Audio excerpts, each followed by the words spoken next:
against the boys from the capital, the Bad Blue Boys, the firm of Dinamo Zagreb, and they're in town for the biggest game in the Croatian football calendar. Hajduk Split versus Dinamo Zagreb, one of the most explosive fixtures in the world. Biggest rivals. In this moment, Torcida Split, absolutely.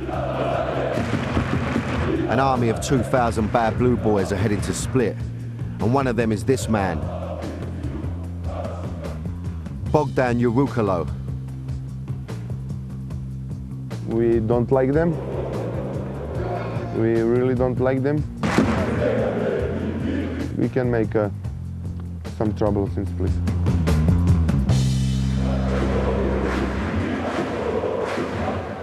It's high noon in Split on match day, and the police are preparing for trouble. It's their job to keep the Torcida and the Bad Blue Boys apart.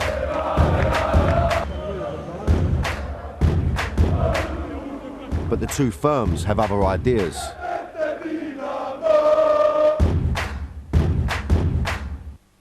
All my crew is now at the center, preparing for the game, waiting for guests. We are also prepared for any kind of troubles.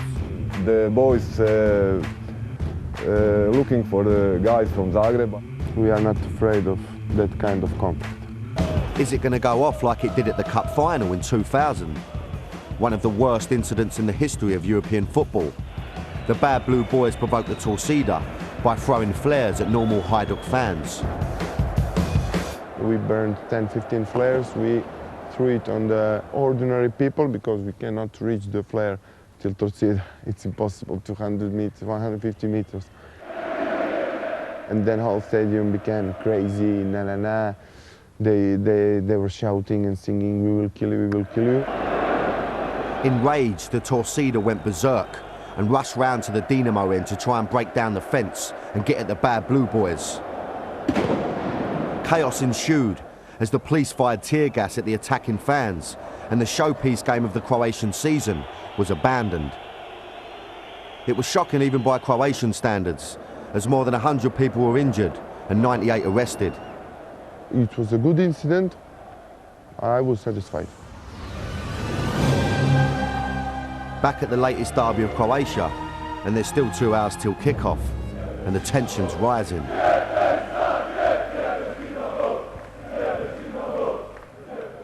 Both firms are heading to the ground, and the police are out in force. As the Bad Blue Boys arrive at their end, the police are wary of any last-minute attempts at an ambush by the Torcida.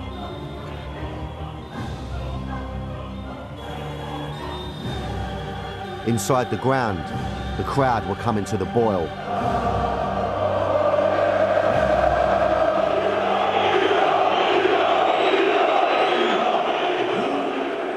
The riot police stand by as the two groups exchange pleasantries.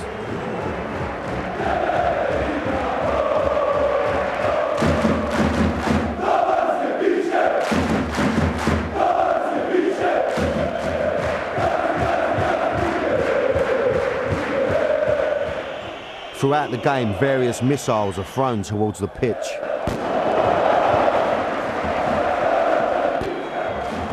Firemen struggle to cope with the constant barrage of flares.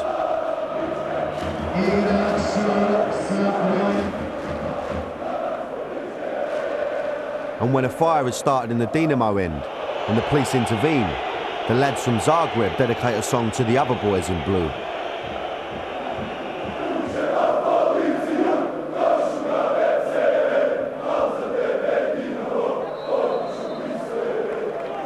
It's a totally different world out here.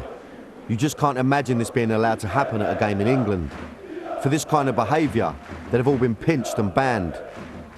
And while all that was going on, a football match took place, which had 3 penalties, 8 bookings, a sending off, and ended 2-2. But by the usual standards of this match, it was a quiet one.